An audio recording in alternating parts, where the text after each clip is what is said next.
Yeah, I don't think there's much chance of mistaking that.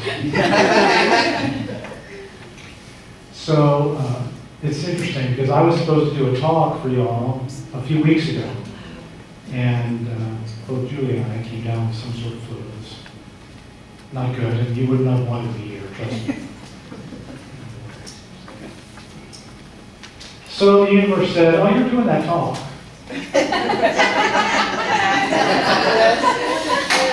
At 6 this morning. That's fine, because I enjoy doing it. And I hope you, it's not quite the theme of love, but it's the gospel of Buddha. And so, as many of you know, I'm a practicing Buddhist. That's my spiritual practice. But I know that not everybody knows a lot about Buddhism, because I'm going to start off with a few questions for you guys. Just a quiz. But there won't be grades on it. Just to see how much you know about Buddhism. So here's the first question.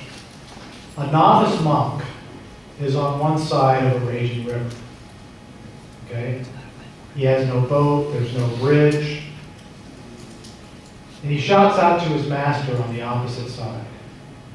How do I get to the other side? What does the master shout back? You are on the other side.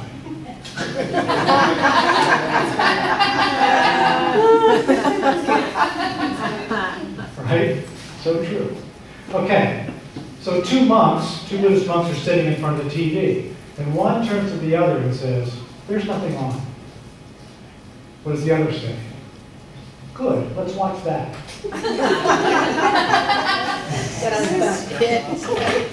Okay. One more. Why can't Buddhists vacuum under the couch? They have no attachments. That's my favorite. It always gets better. So there's actually a serious point to some of these little stories. And it's in a quote that I think Thich Nhat Hanh, who is a great Vietnamese Zen teacher and monk, whose teachings I follow. And he says this: the secret of Buddhism is to remove all ideas, all concepts, in order for the truth to have a chance to reveal itself. So that's actually pretty radical.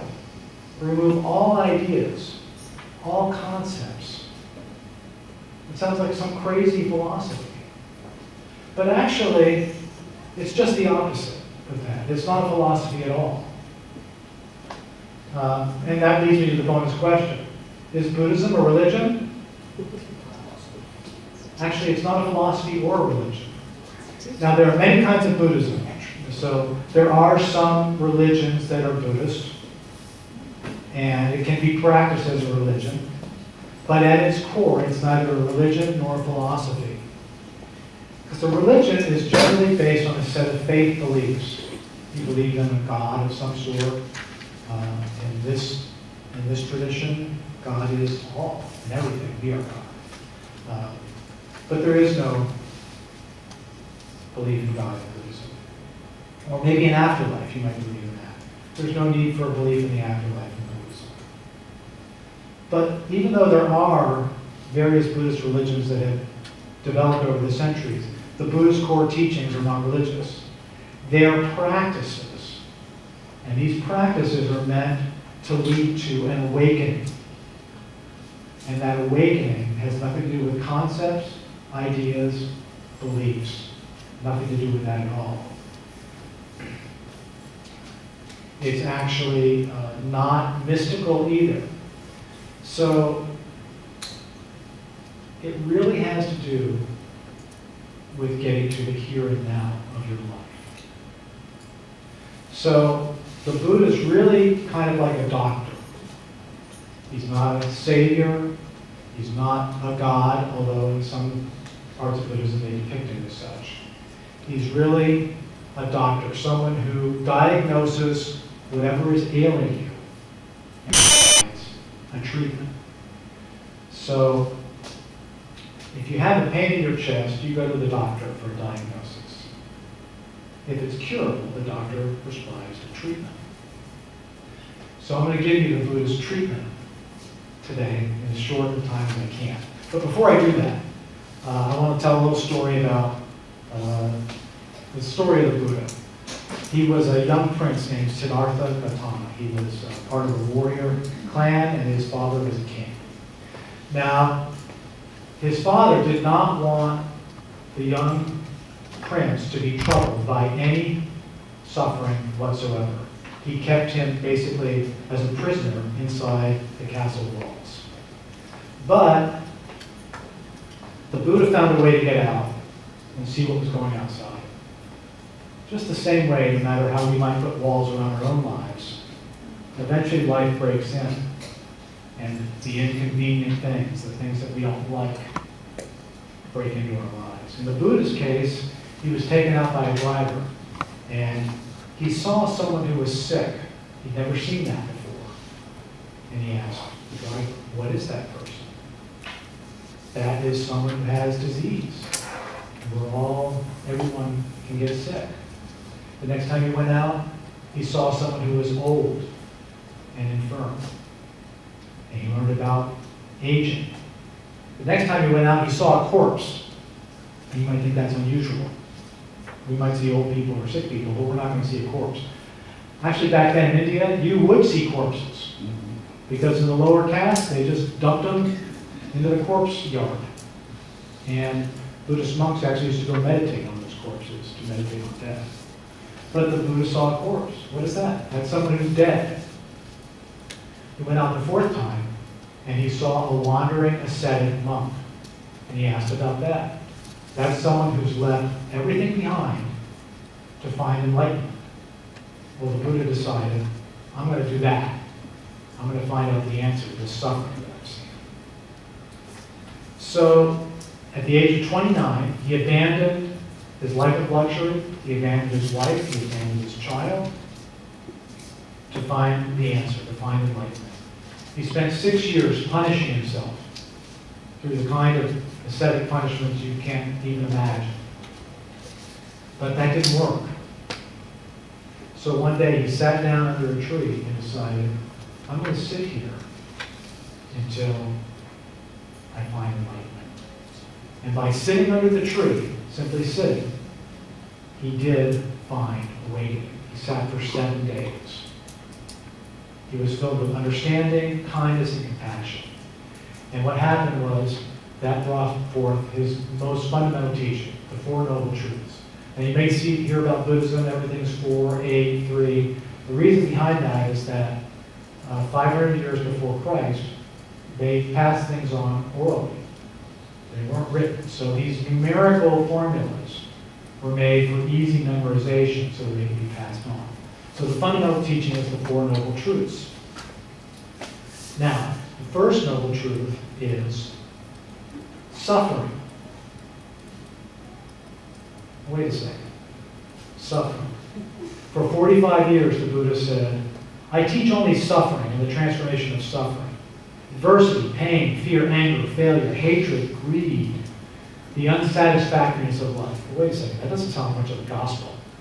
In fact, am I even allowed to say that in a New Thought church? I don't know, I could get thrown out. But that's what the Buddha taught. Well, you might think, I always knew that Buddhism was negative. I've heard it's all about negativity. But wait a second, didn't I see somewhere that the Buddha taught the truth of dwelling happily in the present moment? Well, how does that work? How do we reconcile that? Well, the truth is, we all suffer. We all have that in common. Now, the first noble truth doesn't say everything is suffering. It just says suffering. It exists. And we do suffer. And the truth is, it's not just suffering, it's experience suffering. You have to experience it.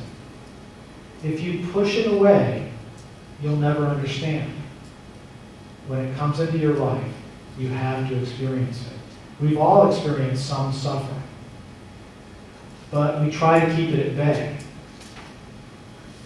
So what is your relationship to your own suffering? is the first question that the First Noble Truth asks you. What is your relationship to your own suffering? Are you distracting yourself from it? Are you keeping busy with work and career? Maybe family obligations, projects. Maybe you have so many projects you don't have time to even experience what's going on in your life.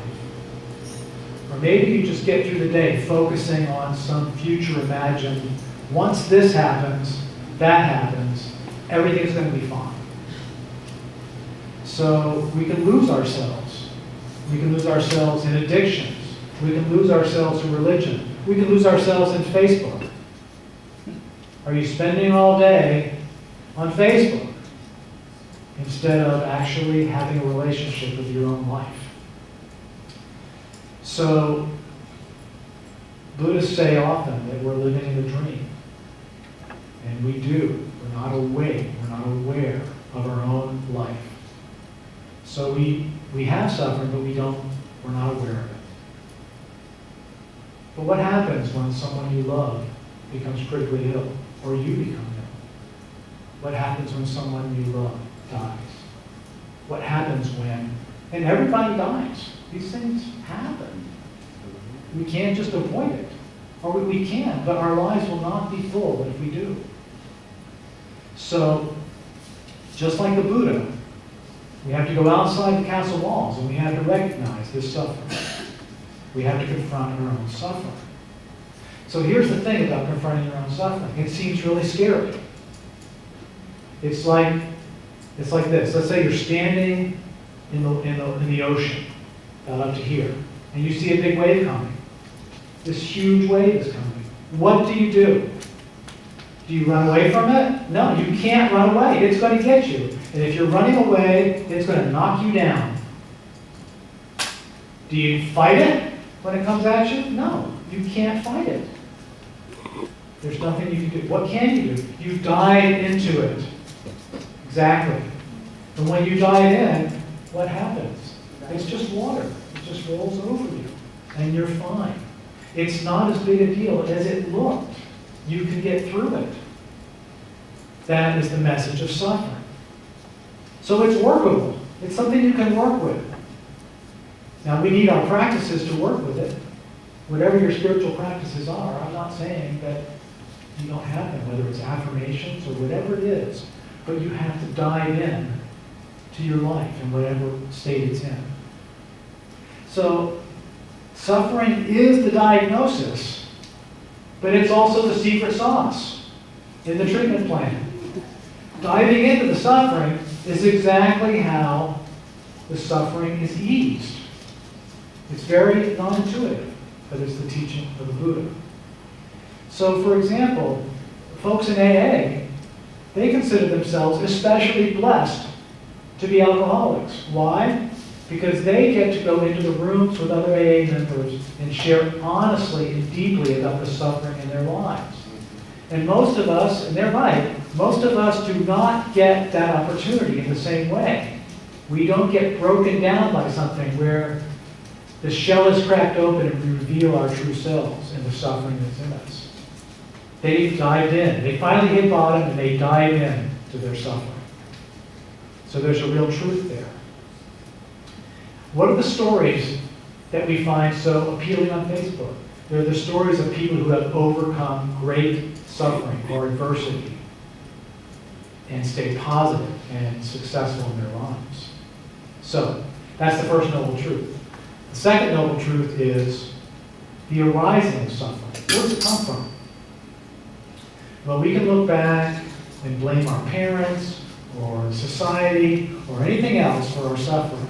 But the fact is, our suffering is caused by what we consume. What we consume in our lives.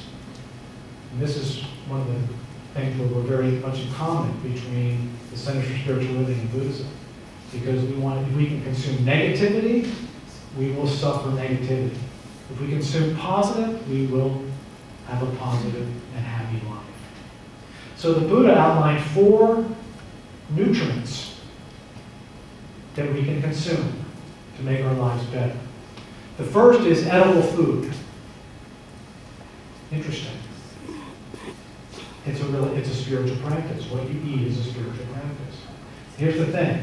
If you're eating processed food, junk food, and you're not eating whole plants and vegetables, your body is going to suffer. And body and mind are intimately connected. Your body is what feeds your brain. It's not separate. They're all connected together. So the first thing Buddha said is that you have to take time to distinguish what is helpful and what is harmful. Even the founders of Unity, one of our sister churches, believed that food was a spiritual process. That we don't eat matter, but we eat life. That's what the Fillmore said. So the first thing is to think about it. And I know there's a health and fitness spiritual living group. So I would encourage you to be part of that and start to pay attention to your health and fitness. The second is sense impressions. We're in constant contact with whatever our senses are bringing in. So whatever you're watching on TV, whatever you're looking at on the computer, whatever people you're talking to, that all makes a huge difference in your life. So websites, the television show, that's our food for our senses. If we're bringing in negativity, we're going to have negativity. The third nutriment is intention. What is your intention in life? So set up a vision, something that's positive for yourself. If your intention is, if you think by the things that you gather up, whether it's wealth or power or fame or success in your work, if you think those are going to bring happiness, that's what you'll go toward. But if your intention is to give, to be generous, to be grateful, you'll find happiness, real happiness in that kind of intention. So it makes a difference. Every day, every minute, you have intentions. These are guiding your life. So think about that. And the fourth is consciousness or thoughts. Every moment we can choose our current state of mind. Every moment we can take a few mindful breaths and generate whatever thoughts we want. We are not stuck in the negative thoughts that we may have brought forth after years and years of habit. We can change those things. It's a practice to do that. So what we consume either causes our suffering or causes our happiness. That's the second noble truth. The third noble truth is the ending of suffering. Well, after you see that our suffering is caused by what we ingest, then you can recognize, oh, well, well-being really is possible. That's the third noble truth. Seeing that happiness, joy, well-being is possible. So you see then, after understanding the four nutriments, that just by what you take in, you can stop feeding your suffering and start feeding your own well-being. And that leads to the fourth noble truth, which is the path that leads to the end of suffering. So it's called the Noble Eightfold Path, and I'm not going to give you all the details of that path because you will not remember. But you see that a path exists, a healing path, and that it needs to be lived. So once you truly understand the nature of your suffering, how it arises, how it can cease, and that there is a path, once you truly see that, it's almost like there's no more decision left. You're going to follow that path because you don't want to create any more suffering. In fact, there is a passage that Tina Chodron writes that I'm going to read from in a book called The Wisdom of No Escape. She writes, there's a story of a woman running away from tigers. She runs and runs, and the tigers are getting closer and closer. When she comes to the edge of the cliff, she sees some vines hanging there. So she climbs down the cliff onto these vines. She holds on. Then she looks down and sees that there are tigers below her. at the bottom of the cliff. She looks up. There are tigers above her. That's just the situation we're in. We have tigers of our birth. We can't go back that way, can we? And then we have the tigers of death below us, waiting for us. We're hanging on to that vine in our little moment of life. So she notices that a mouse now starts nibbling, gnawing at the vines that she's holding on to. So we don't have long, do we? We don't have long. That mouse is gnawing at the vine. And then she looks over and she sees a little bush with strawberries.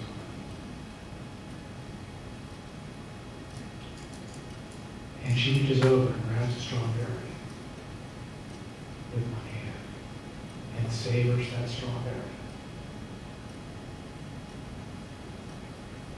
So that's the predicament we're in. Tigers above, tigers below.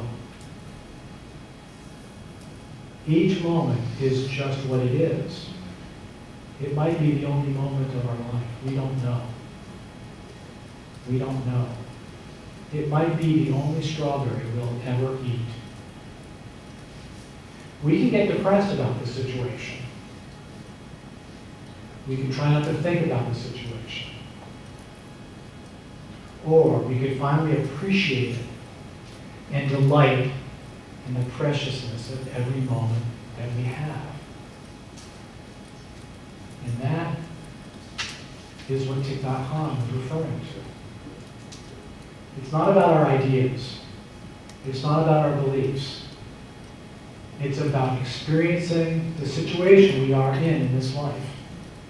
So short, so quick, so prone to the unexpected. How do we enjoy the strawberry? Well, for Buddhism, mindfulness is the foundation.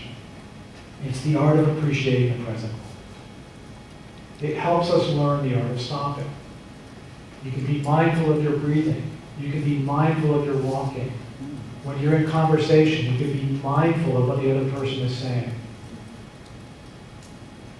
That is the key. Instead, we're like an old Zen story about a man on a horse. The horse is galloping along. Someone shouts to the man, "Where are you going?" He says, "I don't know, ask the horse." We have to stop galloping along like that and be mindful. So, the gospel of the Buddha is, there will be suffering in your life. Life is short. But there are strawberries. They're right there. They're growing right next to you.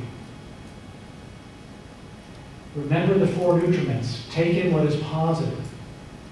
Enjoy the positive. Enjoy those strawberries in your life. And so it is. So it is. Thank you.